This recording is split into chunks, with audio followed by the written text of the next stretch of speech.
Hello friends, this is doctor नज़र this side. तो अब हम लोग कंप्लायंस और इलास्टेंस के बारे में पढ़ेंगे, दोनों का डिफरेंस समझेंगे।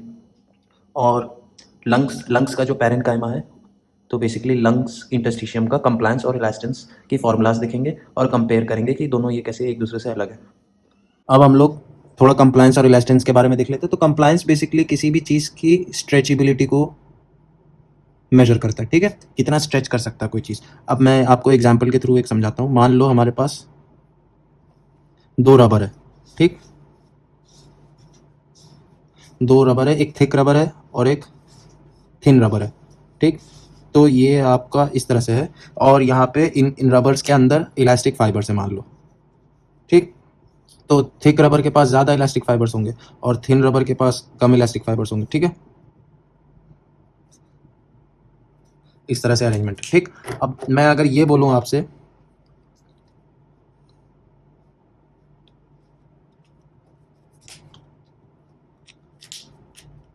अब ये देखने वाली बात है, मुझे ये बताओ किसको खींचना आसान होगा। ये यहाँ पे मान लो अगर ये ए रबर है और ये बी रबर है, ठीक, ये थिन है, ये थिक है। अगर मैं ये कहूँ ए और बी में से खींचना किसको ज़्यादा आसान होगा, तो आप सब बोलोगे बी। तो बी को खींचना आसान है, ठीक, पहली चीज़, क्योंकि इसके पास इतनी थिकनेस है नहीं। और लॉजिकली भी आप ये देखो कि पतली रबर को खींचना आसान होगा एज कम्पेयर टू मोटी रबर को, ठीक, पहली चीज़। दूसरी चीज़, अब जितना मैं फोर्स लगाऊंगा, जितना मैं प्रेशर लगाऊंगा, उतना ही वो चीज़ खींचेगी, ठीक, पहली चीज़। अगर मान लो एक फोर्स से मैंने इस बी रबर को खींचा, उतने ही फोर्स से अगर मैं ए को खींचूंगा, क्या वो उतना ही खींचेगा? नहीं, कम खींचेगा, ठीक। अगर मैंने एक ही प्रेशर से दोनों को खींचा तो ज़्यादा कौन डिस्टेंट होगा? बी ज़्यादा डिस्टेंट होगा, ठीक, पहली चीज़। और उसके बाद जो फोर्स से मैं रबर को खींच रहा हूँ, ठीक, वो जो इलास्टिक फाइबर्स हैं उनके अरेंजमेंट की वजह से रिकॉइल प्रोड्यूस होगा रबर के अंदर, रिकॉइलिंग फोर्स प्रोड्यूस होगा, ठीक।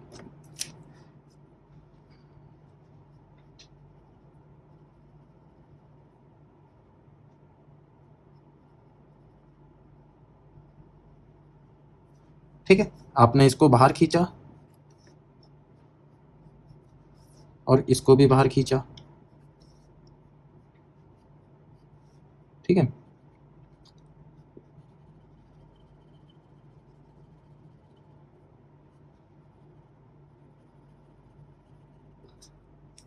अब जो मैं फोर्स से रबर को खींचूंगा, वो ऑपोजिट फोर्स ये सब्सटेंस रिप्रोड्यूस करेगा, मतलब उसको रिकॉइल बोलेंगे, ठीक, पहली चीज़।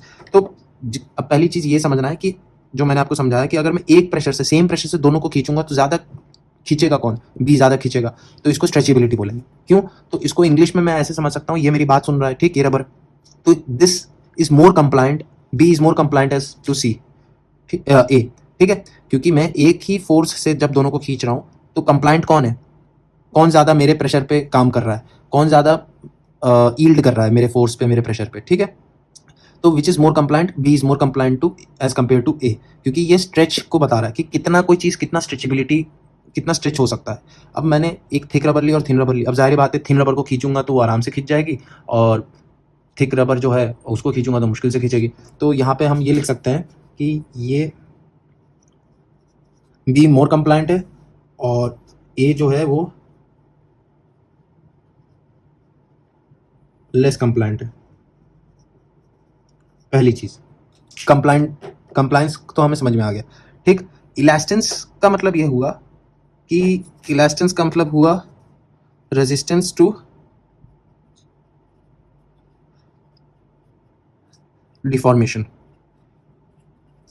कोई भी रबर या कोई भी इलास्टिक चीज जो है, वो कितना रिकॉइल प्रोड्यूस करती है आपके गिवन प्रेशर पर, उसको रेजिस्टेंस ही तो बोलेंगे। उस रबर की रेजिस्टेंस होगी कि वो अपने शेप को चेंज ना करने की पावर रखती है, ठीक। अब मैंने अगर बी रबर, पतली रबर को खींच लिया, तो मुझे ये बताओ, ये वापस अपने शेप में आना ज़्यादा चाहेगी या as compare to thick rubber? अगर मैंने थिक रबर को खींच लिया तो ये ज़्यादा जल्दी अपने शेप में आना चाहेगा या बी ज़्यादा जल्दी अपने शेप में आना चाहेगा? तो जाहिर बात है ए ज़्यादा जल्दी शेप में आना चाहेगा, क्योंकि इसके पास इलास्टिक फाइबर्स ज़्यादा है, तो ये रिकॉइल फोर्स ज़्यादा प्रोड्यूस करेगा। अगर मैंने दोनों ए और बी को सेम प्रेशर से, सेम फोर्स से खींचा, ठीक, पहली बात तो ये है कि ये ज़्यादा खींचेगा और ये कम खींचेगा क्योंकि ये थिक है, ठीक। और इसी थिकनेस की ही वजह से इसके अंदर ज़्यादा इलास्टिक फाइबर्स हैं, तो ये अपने शेप को मेंटेन करना चाहता है, ये अपने शेप को डिफॉर्म नहीं होने दे रहा है, डिस्टॉर्ट नहीं होने दे रहा है, तो इस वजह से इसके अंदर इलास्टेंस ज़्यादा होगा। तो ए के अंदर आपका इलास्टेंस ज़्यादा है और इसके अंदर इलास्टेंस, बी के अंदर इलास्टेंस कम है। ठीक है, ये तो कहने वाली बात होती है। हम लोग किसी भी चीज़ को इलास्टिक तब बोलते हैं जब वो आराम से खिंच जाती है, ये गलत है। ये तो कॉमन लैंग्वेज वाली बात हो गई। लेकिन जब आप थ्योरेटिकली पढ़ते हैं, लंग मैकेनिक्स पढ़ते हैं या फिजिक्स में भी कंप्लायंस और इलास्टेंस का कॉन्सेप्ट है, तो ये पहली बात तो ये दोनों एक दूसरे के ऑपोजिट है। ठीक, कंप्लायंस का मतलब हुआ कि कोई चीज़ कितना आपके फोर्स पर कंप्लाइंट है या आपके ऑर्डर को सुन रही है। तो मैंने इस रबर को खींचा, आराम से खींच गई, तो ये ज़्यादा रबर, ये वाली रबर ज़्यादा कंप्लाइंट है। और जब मैंने रबर को खींचा तो वो अपने इंट्रिंसिक रिकॉइल या इंट्रिंसिक इलास्टेंस की वजह से अपनी शेप में आना चाहती है, अपने इस डिफॉर्मिंग फोर्स के अगेंस्ट अपने अंदर फोर्स प्रोड्यूस कर रही है। ठीक है, जिसको रिकॉइल बोल रहे हैं, तो वो उसको इलास्टेंस बोलेंगे। ठीक है, तो ए के मामले में इसको डिस्टॉर्ट करना मुश्किल है। ठीक, तो लेस कंप्लाइंट है पहली बात, या आपके फोर्स पर यील्ड नहीं कर रहा, आपके अप्लाइड प्रेशर पे यील्ड नहीं कर रहा है। ठीक, और इलास्टेंस ज़्यादा है क्योंकि अगर मैंने इसको खींच भी लिया तो ये जल्दी से अपने ज़्यादा स्पीड से, ज़्यादा वेलोसिटी से अपने शेप में आ जाएगा क्योंकि इलास्टेंस इसमें ज़्यादा है, और वाइस वर्सा। अब इसकी फॉर्मूला बना लेते हैं। Compliance is equal to delta V by delta P. बहुत कॉमन सेंस वाली बात है। अगर मैं दोनों ए और बी रबर पर एक एक यूनिट का फोर्स प्रेशर लगाऊं, ठीक, तो मुझे ये बताओ वॉल्यूम में चेंज किसका ज़्यादा होगा, ए या बी? तो बी में ज़्यादा होगा। एक यूनिट का प्रेशर मैंने बी पे लगाया, एक यूनिट का प्रेशर ए पे लगाया, तो वॉल्यूम में चेंज किसका ज़्यादा होगा? बी का होगा। वही तो चीज़ है, पतली रबर को खींचना तो आसान होगा ना एज कम्पेयर टू मोटी रबर को। तो ये तो फॉर्मूला हो गई। और इलास्टेंस क्या होता है? इस तरह से रिलेशन है, तो इसका ये मतलब हुआ delta P by delta B. ये इलास्टेंस का फॉर्मूला है। मतलब एक यूनिट, अब ये समझो कि मैंने इसको खींचा, ठीक, अब एक यूनिट वॉल्यूम चेंज में, दोनों का एक यूनिट वॉल्यूम चेंज किया मैंने, ठीक, तो कितने ज़्यादा प्रेशर से वो अपने शेप में आना चाहेगी वापस, उस वो किसका ज़्यादा होगा?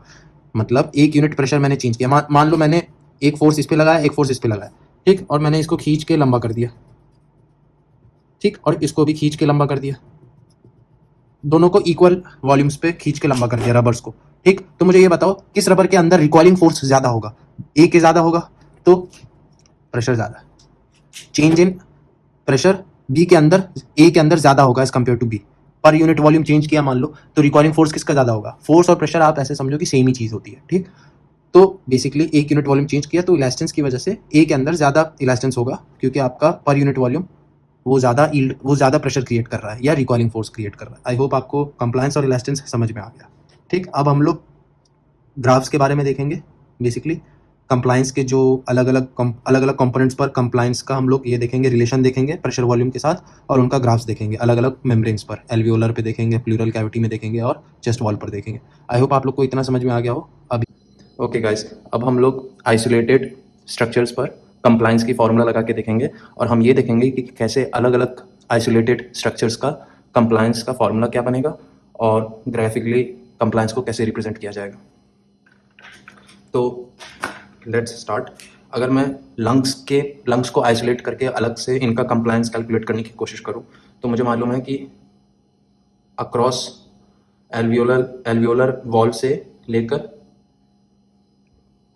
इंट्राप्लूरल स्पेस तक इस प्रेशर ग्रेडियंट को हम लोग ट्रांसपल्मोनरी प्रेशर बोलते हैं। ठीक, और मुझे ये मालूम है कि कंप्लायंस की फॉर्मूला क्या है? Delta V by delta P, change in volume per unit change in pressure. ठीक, तो कंप्लायंस अगर मैं लंग्स का कैलकुलेट करूं तो चेंज इन वॉल्यूम का मतलब हो जाएगा डेल्टा वी, और डेल्टा पी का मतलब हो गया मुझे इस केस में ट्रांसपल्मोनरी प्रेशर का लेना होगा, और ट्रांसपल्मोनरी प्रेशर हमें मालूम है 1-2 होगा, और ये हो जाएगा हमारा इस तरह से। ठीक, उसके बाद अगर मैं कंप्लायंस सिर्फ चेस्ट वॉल की बात करूं, यहाँ पे मैंने लंग्स की बात की है आइसोलेटेड, और अब मैं यहाँ पे चेस्ट वॉल की बात करूंगा आइसोलेटेड। तो चेस्ट वॉल के लिए भी मैं वही अप्लाई करूंगा, लेकिन इसमें बात ये होगी कि मुझे चेस्ट वॉल के कंप्लायंस के लिए सिर्फ ये वाला प्रेशर ग्रेडियंट लेना पड़ेगा जो कि बॉडी सरफेस पर होगा और इंट्राप्लूरल स्पेस से। ठीक, तो इसको हम लोग बोलते हैं ट्रांसथोरैसिक प्रेशर, और कैलकुलेट हम लोग इसको करते हैं 2-3। तो 2 हमारा क्या होता है? Plural pressure minus atmospheric pressure या बॉडी सरफेस प्रेशर। ठीक, लेकिन हमें मालूम है कि pressure across the chest outside the chest wall is atmospheric pressure which is considered to be 0. तो उस केस में ये फॉर्मूला हो जाएगी delta we upon P L. ठीक, ये हो जाएगा इंट्राप्लूरल प्रेशर, क्योंकि बॉडी सरफेस का जो प्रेशर होगा वो तो 0 माना जाएगा। और कंबाइंड सिस्टम का अगर कंप्लायंस निकालूं मैं तो फिर से वही फॉर्मूला लगेगा delta V by delta P. ठीक, डेल्टा वी मान लो, और इस केस में मुझे across the all the membranes, all the walls, उनको लेना होगा। ठीक, तो उस केस में 1 - 3 हो जाएगा, और 1 क्या है, इंट्रा एल्वियोलर प्रेशर, और इस प्रेशर डिफरेंस को क्या बोलते हैं, trans respiratory pressure in alveolar minus pressure in outside the body. तो ये सी हो जाएगा डेल्टा वी अपॉन ए। तो बेसिकली ये फॉर्मूलाज बनाने का मुझे बेसिक फंडा ये है कि मुझे आपको ये समझाना है कि कंप्लायंस और प्रेशर का रिलेशन क्या चल रहा है। यहाँ पे देखोगे तो प्लूरल प्रेशर पे ये डिपेंड कर रहा है। ठीक, फिर उसके बाद कंबाइंड सिस्टम की बात करूँ तो एल्वियोलर प्रेशर पे ही डिपेंड कर रहा है सिर्फ ये। इसका ये मतलब हुआ कि जब हवा अंदर जाती है, इंस्पायर करते हो आप, तो inflow of air, amount of air inside the alveolus will decide कि कितना एक्सपैंड करेगा ये chest wall along with lungs. क्यों? क्योंकि लंग्स को फुलाने का 2 तरीका है, या तो फिर आप इंट्राप्लूरल स्पेस में नेगेटिव प्रेशर बनाओ जिससे लंग्स डिस्टेंड हो जाएंगे, या तो फिर आप लंग्स में हवा भर दो बाहर से जिससे अगेन लंग्स डिस्टेंड हो जाएंगे। तो एल्वियोलस में जितना एयर एक्यूमुलेट होगा, इनफ्लो ऑफ एयर होगा, उसी पे ही डिपेंड करेगा कि कितना लंग्स अल्टीमेटली डिस्टेंड करेंगे। तो बेसिकली ये तो सारे फॉर्मूलाज हो गए हमारे। ठीक, अब इनको हम ग्राफिकल रिप्रेजेंटेशन पे बना के देख लेते हैं। तो मैं यहाँ पे अगर ग्राफिकल रिप्रेजेंटेशन की बात करूँ तो वाई एक्सिस पे मैं वॉल्यूम्स लूँगा और एक्स एक्सिस पे मैं प्रेशर्स लूँगा। तो टोटल लंग कैपेसिटी मैक्सिमम हो जाएगी। ठीक, और यहाँ पे कहीं मैं रेजिडुअल वॉल्यूम ले लूँगा, उसके बाद मैं यहाँ पे फंक्शनल रेजिडुअल कैपेसिटी ले लूँगा। ठीक, उसी तरह से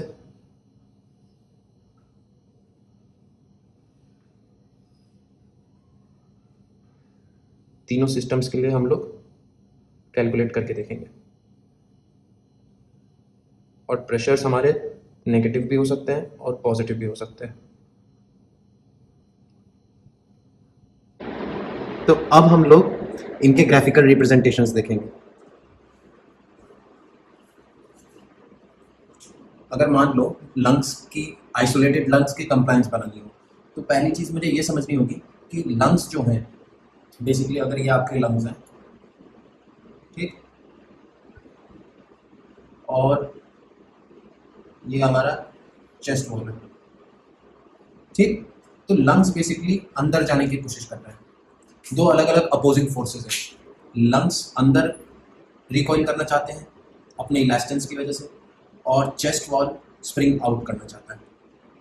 ठीक, तो हमने इन दोनों फोर्सेस को बैलेंस करा दिया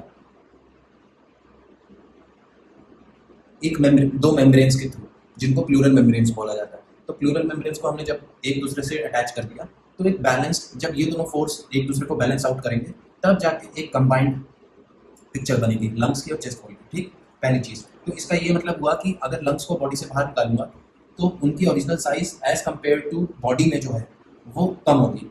इसका मतलब रेस्टिंग रेजिडुअल वॉल्यूम से कम होगी। अगर रेजिडुअल वॉल्यूम यहाँ पे है, मान लो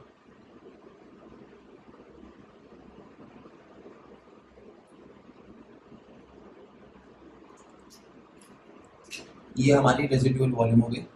ठीक, ये हमारी एक्सिस हो गई प्रेशर के लिए, और ये हो गई रेजिडुअल वॉल्यूम।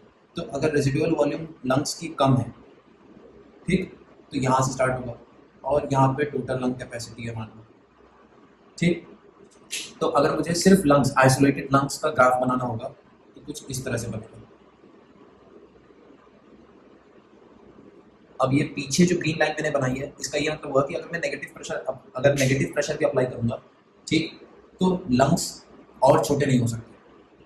ठीक है, इसका मतलब अगर मैंने प्रेशर को, लंग्स हैं बाहर रखे हुए, ठीक, अगर मैंने उनके अंदर हवा भर दी तो ये ऊपर ग्राफ जाएगा। ठीक, लेकिन अगर मैंने स्टार्टिंग से ही ये जीरो प्रेशर पॉइंट है।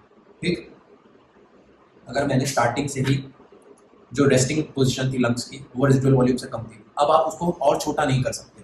इसका मतलब लंग्स के अंदर आप ये जो प्रेशर है ये लंग्स के अंदर है, ठीक। अगर लंग्स के अंदर मैं नेगेटिव प्रेशर और क्रिएट करने की कोशिश करूंगा तो एक कांस्टेंट वैल्यू होगी वॉल्यूम के अंदर, अब मैं उसको और छोटा नहीं कर सकता, इसलिए यहाँ से ग्राफ ऐसे शुरू हुआ है और ऊपर गया है। उसी तरह से चेस्ट वॉल के लिए अगर बात करूँ तो चेस्ट वॉल के लिए जो ग्राफ होगा, यहाँ पे हमारा रेस्टिंग वॉल्यूम हो गया, ये फंक्शनल रेजिडुअल कैपेसिटी हो गया। अब अगर सिर्फ चेस्ट वॉल है, हमें ये मालूम है चेस्ट वॉल की टेंडेंसी है बाहर जाने की, ठीक। तो इसका मतलब इसका जो स्टार्टिंग पॉइंट होगा, जो वॉल्यूम होगी चेस्ट वॉल की, सिर्फ आइसोलेटेड चेस्ट वॉल की, it will be more than the functional residual capacity. और सच कहें तो टोटल लंग कैपेसिटी का 60% होगा।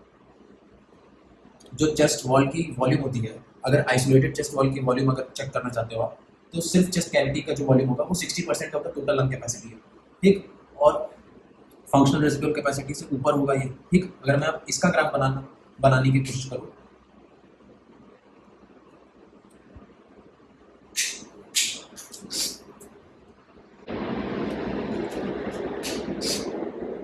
तो ये ग्राफ कुछ इस तरह से बनेगा।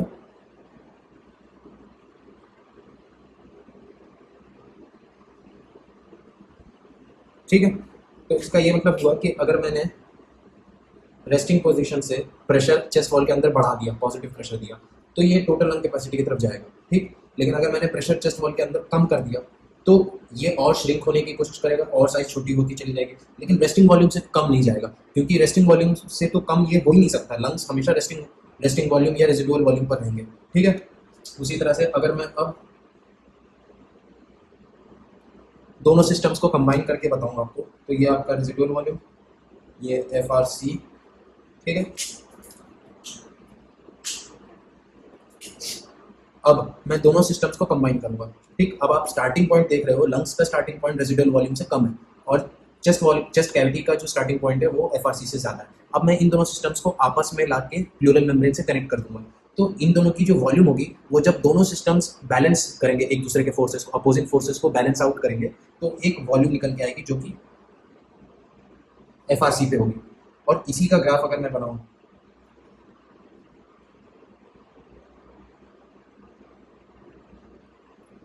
तो ये इस तरह से ग्राफ बन के आएगा, ठीक। और अगर मैं यहाँ पे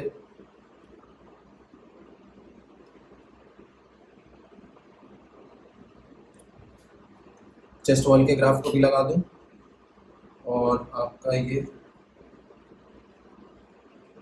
लंग्स का भी, तो ये जो ग्राफ्स हैं ये कंप्लायंस के ग्राफ्स हैं, ठीक। इसका मतलब ये प्रेशर और वॉल्यूम के बीच के ग्राफ्स हैं, ठीक। आई होप आप लोग को ये कंप्लायंस के ग्राफ्स, ठीक, लंग्स के, चेस्ट वॉल के और टोटल कंप्लायंस जो ब्लू कर्व में बनाया मैंने, ये आपको तीनों समझ में आ गए, ठीक। अब नेक्स्ट हम आगे देखेंगे, आगे नेक्स्ट लेक्चर्स देखेंगे कि कैसे वेंटिलेशन और पल्मनरी सर्कुलेशन का जो फंक्शन होता है उसको कैसे हम लोग एग्जामिन करते हैं। Thanks for watching and stay tuned.